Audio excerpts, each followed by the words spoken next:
Hello everybody, I'm Blaze and Rebecca, and welcome back to SHINRAI Beyond Despair, and I don't know if I should still play this because of this idiot's, behavior. You'd have to see the last part to get why I have an issue with it. Because of what he said. Because good God. Like, dear God, like, what is wrong with you, sir? Unfortunately, Kotabo was the kind of guy who just didn't seem to learn his lesson. Anyway, hi there, Raiko-chan. Cat ears, hide them! Hello. Why are you blushing? Stop! Curses. Even though I told Ray I didn't possess any romantic interest in him, for some reason I always get a little nervous whenever he talked to me. I could even feel the warmth increasing in my face, as it almost likely lit up like a foreign invite. I guess this just went to prove how charming he was. Glad to see you came. I am totally not wearing cat ears. Of course, same goes for you too, Nobara. Aw, I want to get chanified too. Chanified? don't question the chanification. Alright. Glad to see you too. Glad to see you, Nobara-chan. Better? Yes! So, where's Ray-kun? I thought she'd be with you. It's her party, and now our guests are gathered here, she just disappears on us? Miyamoto-san is just taking care of a few things. She will be here in a couple of minutes. So we're back to waiting again? I'm terribly sorry for the inconvenience. Don't be, Runa. It's not your fault. Anyway, I guess I'll get a few more snacks. Seems like it'll take a bit longer until we finally get dinner. If he keeps eating so many snacks, he'll get fat. Oh, I just hit a screenshot. Whoops. Momo? Sorry. I meant to say get even fatter. Oh. What? Momo, why would you... Okay, that's it. Kamen's hand quickly shot forward, aimed at Momoko's cheek to give it a good old pinch. The giggling girl managed to evade the attack, however, by simply ducking under it. While Kamen was still surprised at her opposite's remarkable reflexes, Momoko stuck out her tongue, lifted her kimono and dashed off as fast as she could. Outraged, the witch immediately gave chase, while everyone else was watching in amusement. Of course!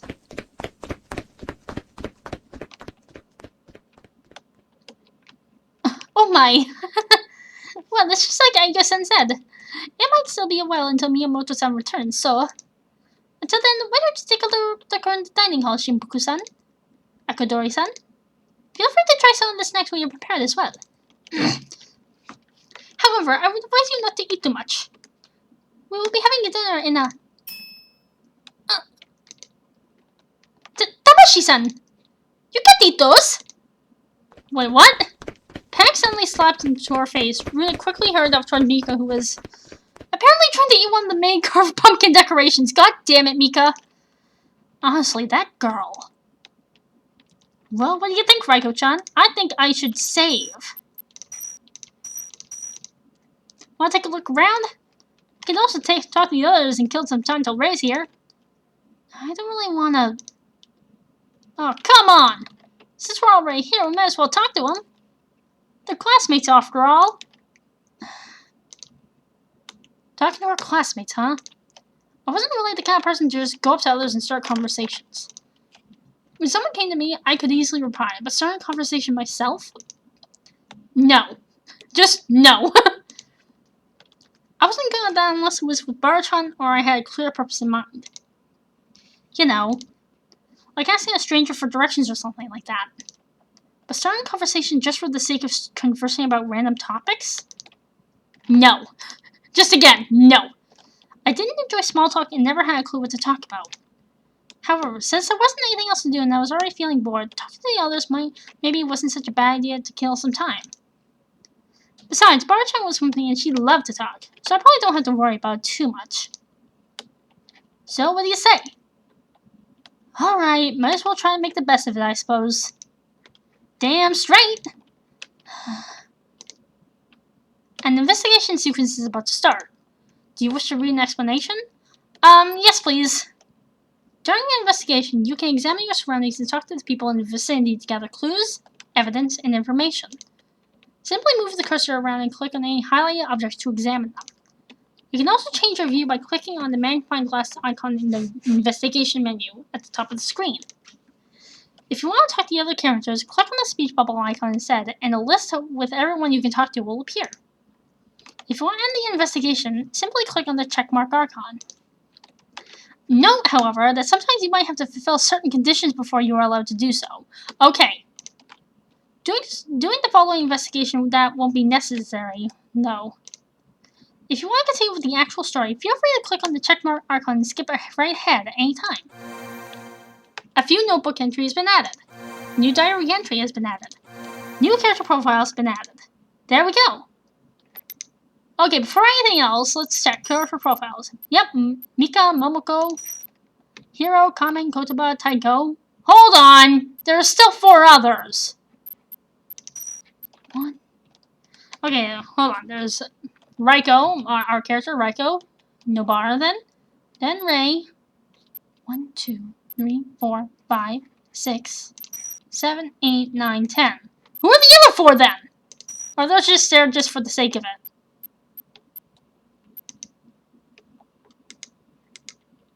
Touching no one right now. Oh, god damn it! Maybe oh, okay. There's a big cardboard cutout stuck to the wall with some little pieces scattered around it. It's spelled wrong. It's drenched in red paint. Happy Halloween is written on it with letters together with a little smiley face. Just notice. Ain't that spelled wrong? It is. Both words are actually misspelled. The first E should be an A in both cases. Weird. You think it's on purpose? Probably. Good question. I can see Ray not noticing, but Runa should have, so... actually, I did notice the mistake. Yamato-san even asked me if it was spelled correctly, but what? That was after she had already finished it. It took her about 3 hours to craft the sign, and she looked so proud and happy when it was done. I simply couldn't bring myself to tell the truth. Oh, so that wasn't intentional. She was covered in red paint and had this huge smile on her face like a little kid. I just couldn't break it to her. It's all my fault. She'd already misspelled it on the invitation cards. Oh, I should have told her before she started working on this sign. I feel so terrible. Please don't tell her. She would be incredibly embarrassed if she found out. Well, you have to tell her at some point, though. I know. Tomorrow after everyone's gone. Definitely not tonight. I gotcha. My lips are sealed. Thank you very much. Poor Ray. Hope Rune really tells her. I mean, it'd be bad if she never learned how to actually spell Halloween.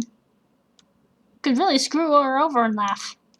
Like, imagine she wanted to get a job as a pumpkin carver. Who would hire someone who ain't even got to how to spell Halloween? Indeed.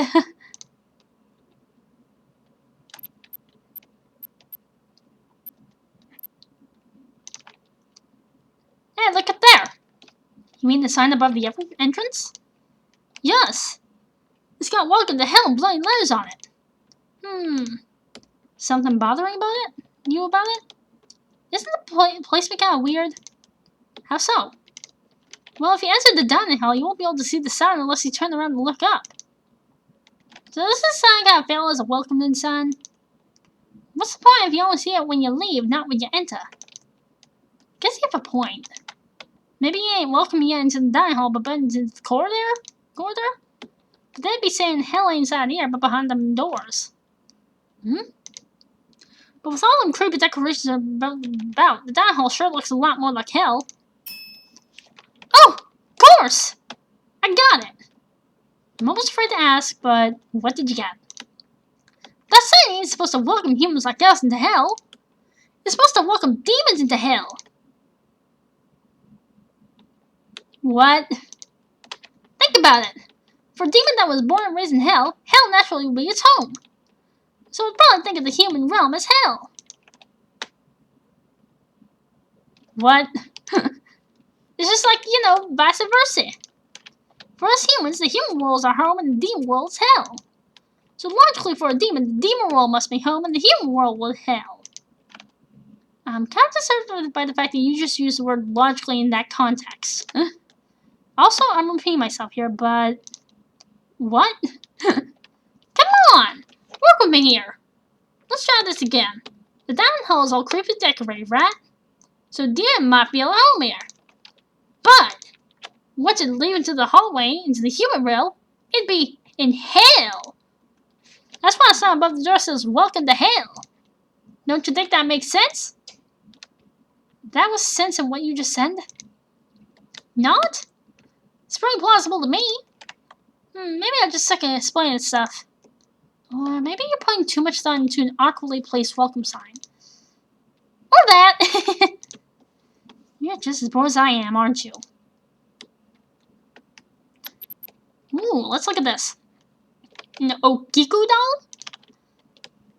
How'd that Earth legend go again? Sure you want me to tell you? Yes!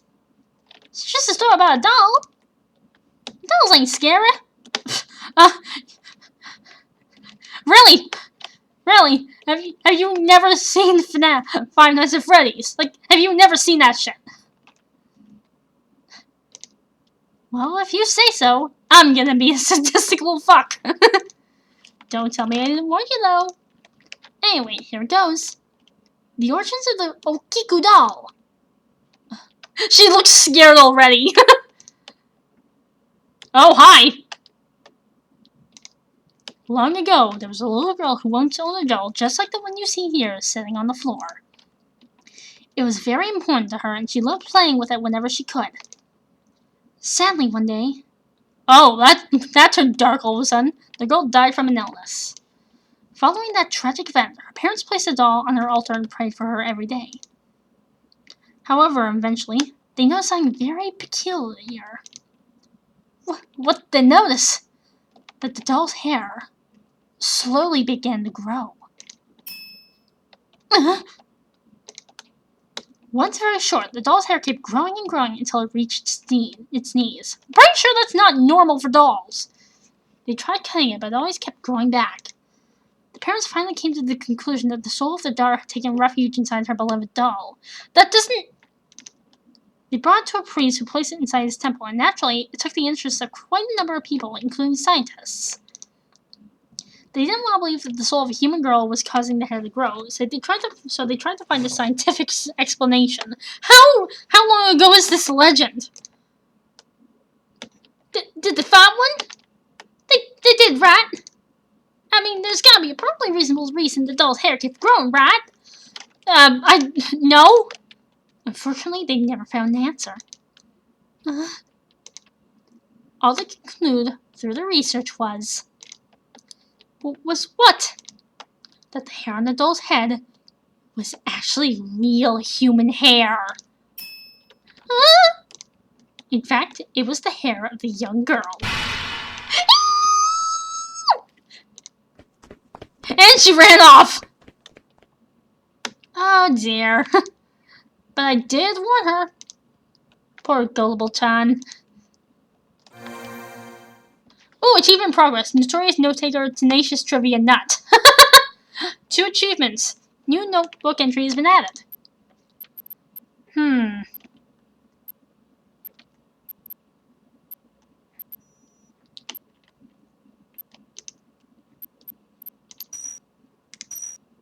Maybe let's talk to someone.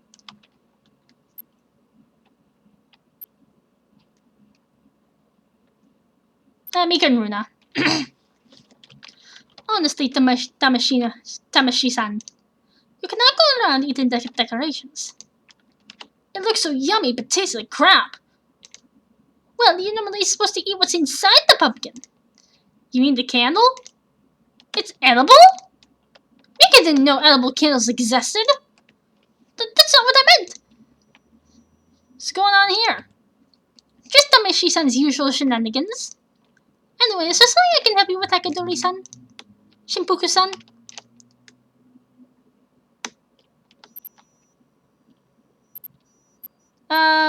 Talk to Runa, I guess. I'm so amazed how awfully decorated this place is. Gonna save right here, and I'll be back with more. See ya!